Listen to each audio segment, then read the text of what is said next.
A'udzubillahi minasyaitonirrajim. Bismillahirrahmanirrahim. Alhamdulillahirabbil alamin wassalatu wassalamu ala asyrafil anbiya wal mursalin wa ala alihi wa sahbihi ajma'in. Rabbi shrah li sadri wa yassir li amri wahlul 'uqdatam min lisani yafqahu qawli, amma ba'd. Alhamdulillah, segala puji bagi Allah Subhanahu wa taala kerana masih memberikan kepada kita ruang dan peluang untuk sama-sama kita meneruskan kehidupan kita sebagai hamba kepada Allah Subhanahu wa taala. Alhamdulillah, setelah untuk satu tempoh yang agak lama kita berhenti kuliah kita, insya-Allah pada malam ni kita sambung kuliah bacaan kitab Hisnul Muslim yang telah kita mulakan beberapa minggu yang lepas, dan hari ini adalah minggu ketiga atau siri ketiga untuk bacaan kitab Hisnul Muslim yang ditulis oleh Syekh Sa'id Ali Wahb Al-Qahtani rahimahullah ta'ala. Pada dua siri yang lepas telah kita tengok secara ringkas tentang kelebihan-kelebihan zikir, tentang pendahuluan yang telah dibawakan oleh penulis yang membahaskan tentang kelebihan zikir, tentang zikir-zikir yang telah disebutkan oleh Allah Subhanahu wa taala di dalam Al-Quran, yang menggesa supaya manusia, orang beriman, memperbanyakkan zikir kepada Allah Subhanahu wa taala. Insya-Allah pada malam ni kita sambung kitab Hisnul Muslim atau kitab perisai Muslim, dan kita masuk pada bab yang pertama tentang doa-doa atau zikir-zikir yang dibawakan oleh al-musannif, oleh penulis dalam kitab beliau ini. Dan bab pertama yang dibawakan oleh beliau adalah azkarul istiqadh minan naumi, zikir-zikir atau doa-doa yang dibaca oleh seseorang apabila bangun daripada tidur. Ini adalah bab pertama yang dibuat oleh beliau, kerana permulaan kepada kehidupan kita adalah kita bangun daripada tidur. Kita sedar tentang keberadaan kita di dunia ini. Itu adalah permulaan kepada kehidupan kita. Maka beliau mulakan dengan bab tentang doa-doa bangun daripada tidur. Apa pentingnya kita tahu doa-doa bangun daripada tidur? Kerana bacaan-bacaan yang diajarkan oleh Rasulullah sallallahu alaihi wasallam untuk kita baca apabila kita bangun daripada tidur, sebagai menggambarkan identiti kita sebagai seorang muslim. Manusia memulakan hari mereka dengan berbagai-bagai cara, dengan berbagai-bagai perkara, dengan berbagai-bagai reaksi. Seseorang memulakan kehidupan mereka sehari-hari bergantung kepada kehidupan mereka, bergantung kepada bagaimana kehidupan mereka. Kalau kehidupan mereka tu adalah kehidupan yang obses terhadap dunia, maka bila dia bangun tidur, tak ada benda lain yang dia mula ingat, yang tergambar dalam fikiran dia, melainkan dunia. Kalau seseorang tu kehidupan dia ni cari duit semata-mata, tidak fikir kepada agama dan sebagainya, maka bila bangun tidur, yang tergambar dalam fikiran dia adalah bagaimana nak cari duit. Begitulah juga perkara-perkara lain. Kalau orang tu matlamat kehidupan dia kerana Allah Subhanahu wa taala, hidup dia, mati dia kerana Allah Subhanahu wa taala, dia nak tidur, dia ingat kepada Allah Subhanahu wa taala. Bila dia bangun, dia ingat balik kepada Allah Subhanahu wa taala. Bila dia bangun, perkara pertama yang dia ingat adalah Allah Subhanahu wa taala. Semua ni menggambarkan bagaimana kehidupan seseorang. Kalau nak tengok setahu mana kehidupan kita ni seorang yang sentiasa ingat kepada Allah Subhanahu wa taala atau tidak, atau kita ni pemikiran kita ni terlalu obses kepada gap dia, kita tengok bagaimana permulaan kita memulakan hari kita bila kita bangun tidur. Adakah kita bangun dalam keadaan terus kita tergambar, terus kita ingat kepada Allah Subhanahu Wa Taala, atau bila kita bangun ingat kepada benda yang lain. Itu bergantung kepada perjalanan hidup kita sehari-hari. Orang yang rindu kepada Allah, orang yang rindu cinta kepada Allah Subhanahu Wa Taala, dia hidup, dia tidur, dia bermimpi bagaimana nak mencintai Allah Subhanahu Wa Taala, bagaimana nak menjadi seorang hamba yang taat kepada Allah Subhanahu Wa Taala, dan dia bangun dalam keadaan mindset dia, pemikiran dia ingat kepada Allah Subhanahu Wa Taala. Daripada ingat tadilah keluarnya daripada mulut dia zikir-zikir, keluarnya daripada lidah dia bacaan-bacaan yang menggambarkan kehidupan dia sebagai seorang Muslim, yang menggambarkan bagaimana hati dia sebagai seorang Muslim. Tentu berbeza cara tidur orang Muslim, cara bangun tidur orang Muslim dengan cara bangun orang tidak Muslim. Tentu akan berbeza. Bukan setakat bangun tidur cara orang Muslim dengan bangun tidur orang yang tidak Muslim saja berbeza. Sesama Muslim pun berbeza cara bangun tidur. Orang yang mengamalkan sunnah Nabi tidak sama cara bangun tidur dengan orang tidak mengamalkan sunnah Nabi SAW. Ada sebahagian orang yang bangun tidur, perkara pertama terlintas dalam fikiran dia, nak buka telefon, ada gapa dia, siapa mesej dia. Orang yang pemikiran dia, hati dia cinta kepada Allah Subhanahu Wa Taala, hidup dia kalau boleh nak mengabdikan diri kepada Allah Subhanahu Wa Taala, maka bila dia bangun, dia ucapkan kalimah-kalimah tauhid kepada Allah Subhanahu Wa Taala, dia ucapkan kalimah-kalimah pujian kepada Allah Subhanahu Wa Taala. Kerana Allah Taala lah dia boleh masih lagi hidup. Sepatutnya kerana Allah Subhanahu Wa Taala lah dia masih lagi diberi kesihatan dan seumpamanya. Kerana itulah penulis memulakan bab dengan doa bangun tidur. Tidur ni satu perkara yang nikmat Allah Subhanahu Wa Taala. Kadang-kadang kita tidak berapa nampak, kita tidak berapa dapat melihat.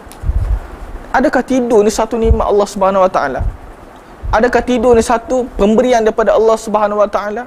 Kadang-kadang kita melalui hari kita tidur, dari keadaan kita tak tahu bahawa kita tidur tu itu satu nikmat daripada Allah Subhanahu Wa Taala. Kita tidak tahu bahawa kita boleh tidur tu anugerah daripada Allah Subhanahu Wa Taala.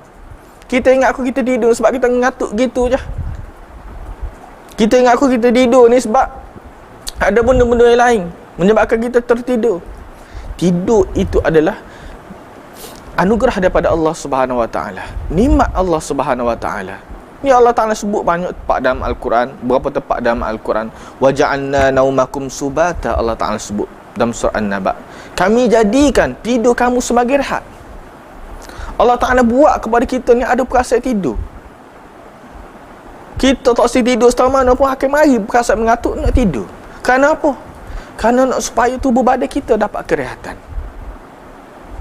Kita boleh tengok macam mana dalam kehidupan kita ni, manusia yang orang sakit sebagai contoh. Orang sakit nikmat kalau dia boleh tidur. Usaha tu kat dia nak boleh ke tidur. Sampai kadang-kadang ada sebagai manusia terpaksa makan obat tidur nak boleh ke tidur. Tak boleh nak tidur. Ujian Allah Ta'ala kepada mereka. Nak tidur sakit, tak boleh nak tidur. Tapi bila Allah Ta'ala berikan tidur kepada dia, orang sakit dia boleh tidur.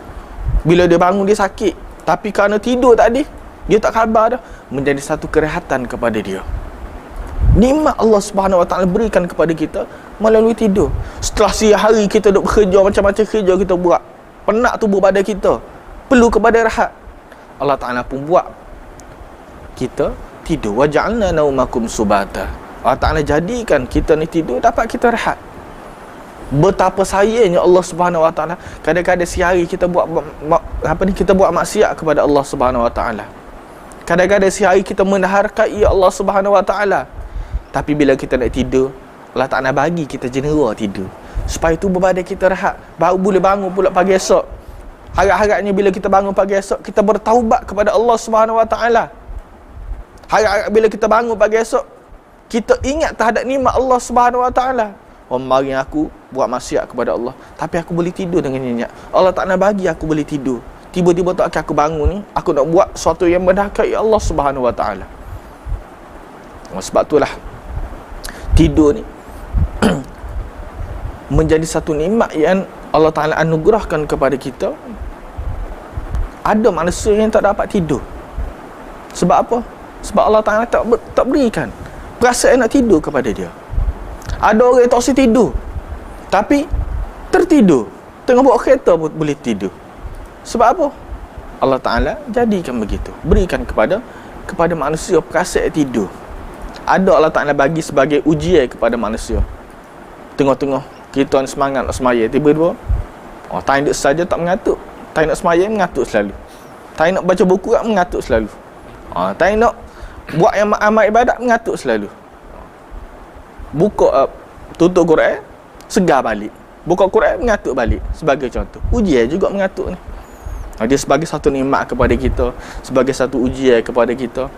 Kalaulah manusia tak boleh tidur, kita tak boleh bayangkan macam mana kehidupan kita.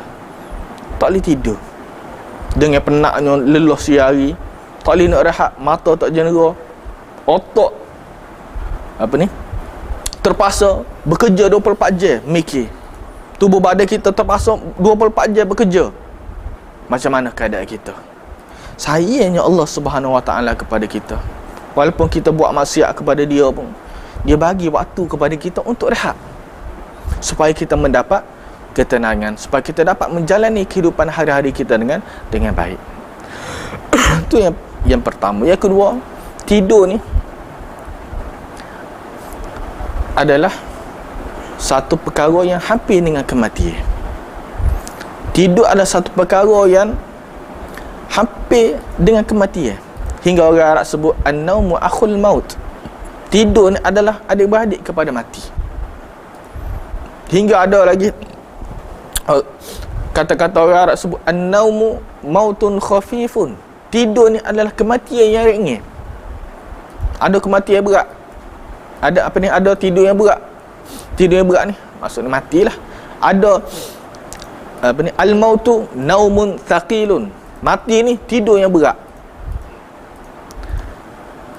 Naumun mautun khafifun. Tidur yang kita biasa tidur tiap-tiap malam tu dipanggil sebagai mautun khafif, mati yang ringan. Tidur dan mati ni sangat-sangat ada kaitan rapat. Kenapa? Allah Subhanahu Wa Taala sebut di dalam Al-Quranul Karim. Dalam surah Az-Zumar, Allah Subhanahu Wa Taala sebut, Allahu yatawaffal anfusa hina mautiha wallati lam tamut fi manamiha fayumsiku allati qada 'alaiha al-mauta wa yursilul ukhra ila ajalin musamma. Inna fi dhalika laayatin liqaumin yatafakkarun. Allah Subhanahu Wa Taala sebut Allah yatawaffal anfus. Allah Ta'ala lah yang mengambil nyawa manusia, yang mengambil ruh manusia hina mautiha, ketika maut manusia, ketika mautnya manusia, ketika manusia tidur. Allah Ta'ala gunakan tidur dengan perkataan maut. Ketika manusia tidur, Allah Ta'ala ambil nyawa manusia, Allah Ta'ala ambil ruh manusia. Wallati lam tamut fi manamiha. Dan orang yang tidak mati dalam tidur mereka, fayumsiku allati qada 'alaiha al-maut. Ada orang ni bila Allah Ta'ala ambil,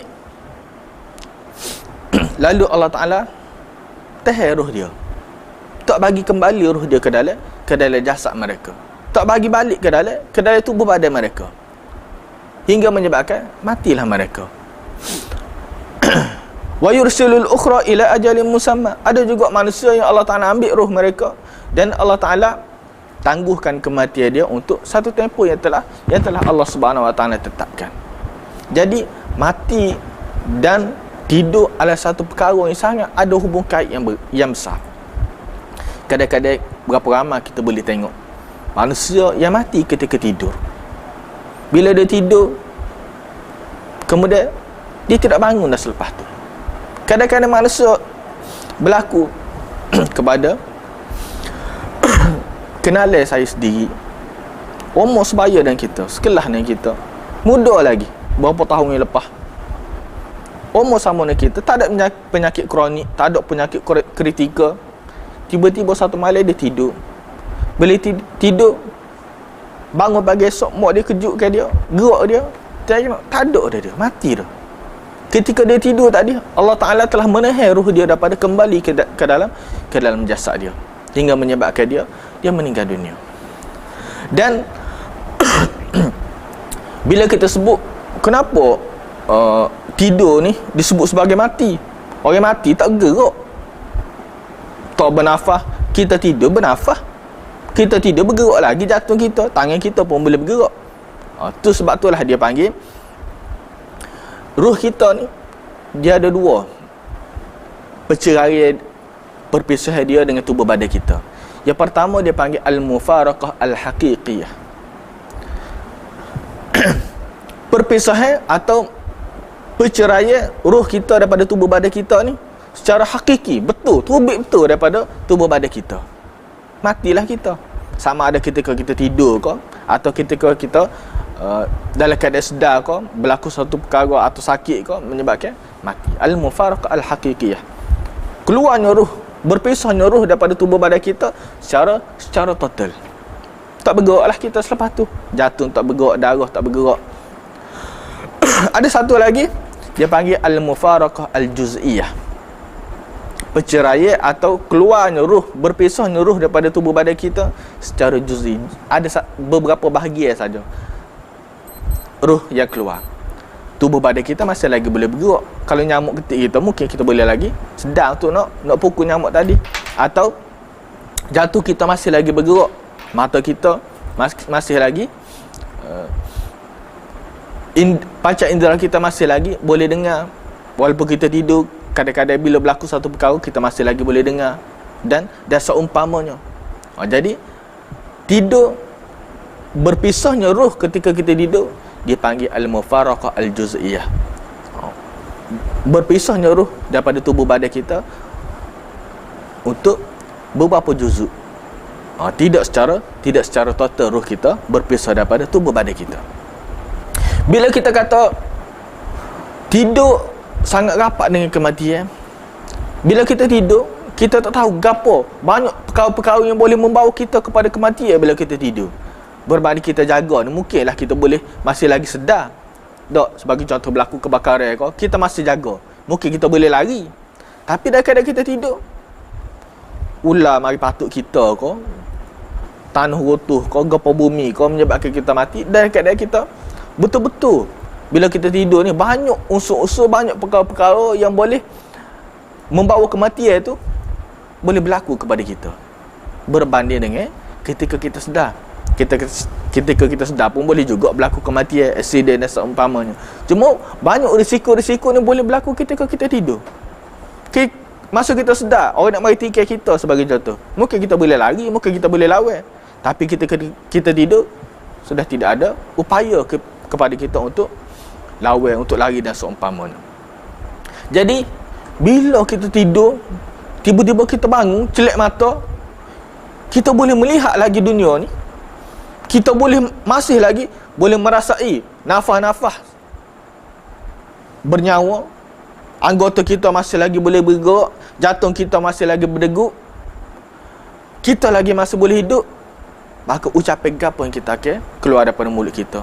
Orang yang bila dia tidur ni, dia rasa mati dah dia tidur, tiba-tiba bila dia bangun, dia hidup lagi. Gapo dia akan rasa? Tak ada ucapan lain yang akan keluar daripada mulut dia melainkan Alhamdulillah. Alhamdulillah. Sebab apa? Allah Ta'ala telah kembalikan ruh dia yang telah diambil oleh Allah Subhanahu Wa Ta'ala semalam ketika dia tidur. Allah Ta'ala kembalikan balik kepada diri, kembalikan dalam diri dia, menyebabkan dia masih lagi boleh hidup. Dia masih boleh meneruskan kehidupan. Tak dapat kita bayangkan kalau kita tidur, kita pejamkan mata, tiba-tiba kita buka mata, kita berada di satu tempat yang tak pernah kita berada sebelum ni. Kita berada di satu tempat yang kita tak boleh nak bagi tahu kepada orang lain bagaimana suasana tempat tersebut. Kita berada di satu tempat yang kita tak ada jalan untuk kita kembali. Tak tahu bagaimana perasaan dia. Kalau kita bawa amal banyak, tak apalah, kita bimbangnya sekiranya amal yang kita bawa masih lagi tidak mencukupi SOP untuk kita lepas daripada azab kubur dan sebagainya. Jadi bila kita boleh bangun, kita berasa alhamdulillah, Allah Ta'ala bagi lagi kepada aku peluang untuk aku tambahkan ibadat. Allah Ta'ala masih lagi bagi peluang kepada aku untuk aku bertaubat kepada Allah Subhanahu Wa Ta'ala. Maka tentu kita akan kata alhamdulillahillazi ahyana ba'dama amatana wa ilaihin nusyur. Segala puji bagi Allah Subhanahu Wa Ta'ala yang telah menghidupkan kami selepas dia mematikan kami. Wa ilaihin nusyur, dan kepada Allah lah kita akan, manusia akan dibangkitkan. Wa ilaihin nusyur ada beberapa pandangan dari ulama. Ada ulama kata wa ilaihin nusyur, dan kepada Allah lah kita akan bangkit selepas kita mati. Bila kita mati, kita akan dibangkitkan daripada kubur kita untuk pergi kepada Allah Subhanahu Wa Ta'ala. Ada juga yang berpandang yang wa ilaihin nusyur ini maksud dia, selepas kita sedar pada tidur, kita akan berpecah untuk melakukan kehidupan sehari-hari. Hak ni buat goni, hak ni buat goni. Kita akan bangkit balik dan kita buat kerja seperti mana hari-hari sebelum dia. Ada juga sebahagian ulama berpandang sedemikian. Jadi bila kita boleh bangun daripada tidur, kita boleh melihat balik dunia seperti mana kita lihat semalam, sebagaimana kita lihat kemarin, maka tentu kita akan berasa alhamdulillah. Semoga Allah Ta'ala kita bahasa alhamdulillah, sangat-sangat mujur. Kalau bahasa Kelantan kita sebut mujur lah. Mujurnya aku boleh hidup balik. Kalau lah aku mati, macam mana? Dalam keadaan kita tak bersedia, dalam keadaan amal kita berasa masih lagi banyak kekurangan, macam mana? Tapi Allah Ta'ala masih lagi berikan kepada kita peluang untuk kita terus hidup. Maka kita sebut alhamdulillah. Alhamdulillah dengan penuh perasaan. Bukan setakat sebut dan kadang kita tak tahu gapo pun maksud alhamdulillah. Tak tahu pun gapo alhamdulillazi ahyana ba'dama amatana wa ilaihin nusyur. Dan kadang tak tahu gapo satu maksud dia.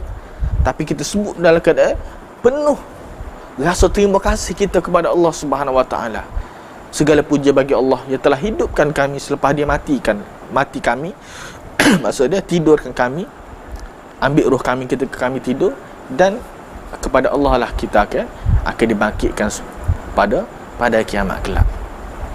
Seperti mana tidur adalah nikmat daripada Allah Subhanahu Wa Ta'ala, bangun daripada tidur juga adalah nikmat daripada Allah Subhanahu Wa Ta'ala.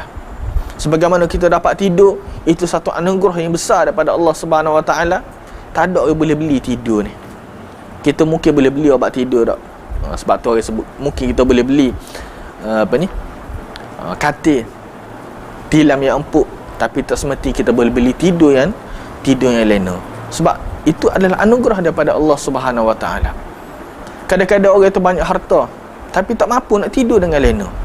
Kadang-kadang orang itu tak ada harta, miskin, tapi dia boleh tidur dengan lena. Itu adalah anugerah daripada Allah Subhanahu Wa Ta'ala, nikmat Allah Subhanahu Wa Ta'ala. Kita tidur, kita boleh tidur, alhamdulillah kita boleh tidur. Kita tak boleh tidur, maka ada doa-doa yang Nabi sallallahu alaihi wasallam ajarkan. Kita akan jumpa bila sampai tempat dia. Bila kita boleh bangun daripada tidur, kita juga ucapkan alhamdulillah. Dan alhamdulillah pada tempat-tempat lain disebutkan tentang ucapan-ucapan lain. Alhamdulillah pertama dia mengandungi pujian kita kepada Allah, terima kasih kita kepada Allah, mujur kita kepada Allah Subhanahu Wa Ta'ala kerana kita dibangkitkan balik untuk hidup di dunia. Yang kedua, alhamdulillah ni juga adalah kalimah tauhid. Alhamdulillah juga adalah kalimah tauhid. Tak ada kepada orang lain, kita ucapkan alhamdulillah kepada Allah Subhanahu Wa Ta'ala. Sebab itulah Al-Imam Ibn Qayyim sebut Al-Quranu min awalihi ila akhiri tauhidun. Quran ni start pada awal hinggalah akhir semua tauhid berlaku. Ada unsur-unsur tauhid situ. Alhamdulillah juga ada unsur-unsur tauhid. Yang mana kita unsur-unsur tauhidnya tadi alhamdulillah, pujian kita kepada Allah, terima kasih kita kepada Allah. Unsur-unsur tauhidnya kita nak mulakan hari kita dengan mentauhidkan Allah Subhanahu Wa Ta'ala. Kerana itulah tujuan kita dihidupkan oleh Allah Subhanahu Wa Ta'ala. Wa ma khalaqtul jinna wal ins illa liya'budun. Aku tak ciptakan manusia dan jin ni kecuali liya'budun, untuk mereka nak ibadat hanya kepada aku je, untuk mereka mentauhidkan aku dalam beribadat dan seumpamanya. Jadi bila itu matlamat kita hidup, yang diberitahu oleh Allah Subhanahu Wa Taala, maka bila kita bangun, kita pun sebut alhamdulillah. Yang mana dalam perkataan alhamdulillah tu juga mengandungi kalimat tauhid, mengandungi unsur tauhid kepada Allah Subhanahu Wa Taala. Ya Allah, menok supaya aku hidup ni aku bertauhid kepadamu ya Allah. Ya'budun, supaya aku ni hanya sembah, beribadat, bertauhid kepadamu ya Allah. Maka aku bangun ni, aku ucapkan kalimah tauhid yang pertama sekali aku ucapkan kepadamu ya Allah. Waktu atau beberapa perkara mungkin yang sempat kita tengoklah untuk secara ringkas untuk malam ni. InsyaAllah ada beberapa hadis lagi dibawakan oleh penulis banyak 4 hadis, 4 hadis atau 4 doa yang beliau bawakan di bawah bab doa-doa selepas bangun tidur ni. InsyaAllah doa-doa seterusnya kita akan tengok pada masa dan waktu yang lain. Aku qouli hadza wa astaghfirullahalazim li wa lakum. Wassalamualaikum warahmatullahi wabarakatuh. Ada soalan ni, Ustaz. Ada yang tak soalan. Siapa atas? Soalan dia daripada Faik Rosni Zab. Soalan dia, adakah sahih cerita Nuaiman sahabat Nabi yang selalu buat Nabi SAW sering ketawa? Mohon penjelasan. Tak ada kata dengan ni tak? Dari tanya. Tanya mana tu? Facebook? Facebook lah. Pertama, wallahu alam lah. Saya tak pernah dengar setakat saya baca hadis lah. Wallahu alam, mungkin ada hadis tu dan kena sembuk lah lepas ni. Setakat saya tahulah dengan pengetahuan saya yang dhaif, tak ada lagi yang saya jumpa lah. Mungkin ada di dalam kitab-kitab lain saya tak jumpa. Mungkin lepas kita cari insya-Allah jumpa ke, atau mungkin lepas ni kita cari kita jumpa sumber yang menyatakan betul hadis tu tak ada atau betul hadis tu bermasalah.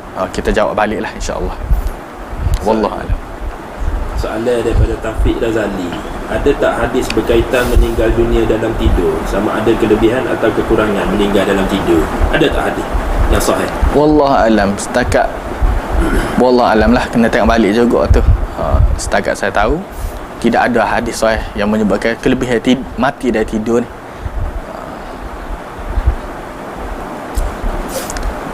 Yang ada kelebihannya bila seseorang itu dia niat untuk melakukan satu kebaikan kau, dia niat nak berjihad, tapi bila dia mati di di atas katil, mati di pembaringan, maka dia diberikan pahala untuk, kalau dia niat nak mati syahid, tiba-tiba tak boleh mati syahid, dia hanya mati di atas pembaringan, mati ketika tidur je, maka tetap diberi pahala-pahala tersebut. Untuk secara khusus, kalau seorang itu mati ketika tidur, dapat pahala khusus atau dapat ganjaran khusus, sepengetahuan saya yang dhaif, tak ada. Mungkin kita boleh cari, kita sembang lepas ni lah. Wallahu alam. Soalan lagi. Soalan daripada Mas Tura Arif. Kena banyak pula soalan. Dia berkaitan ni. Dia berkaitan ni. Bangun daripada tidur tu sapu mata dulu ke atau baca doa dulu? Pertama, bila kita bangun tidur, hak mana kita kena buat dulu? Sapu mata tu tujuan dia apa dia? Tujuan dia tak suruh kita kemamar lah. Bahasa luar apa dia panggil? Mamai. Supaya kita ni biar clear, biar kita ni segar, barulah kita boleh baca doa. Takut dia kadang mamai lagu tu, baca doa pun salah. Jadi terbalik atau jadi baca lain ke, maka hak lebih sesuainya kita segarkanlah.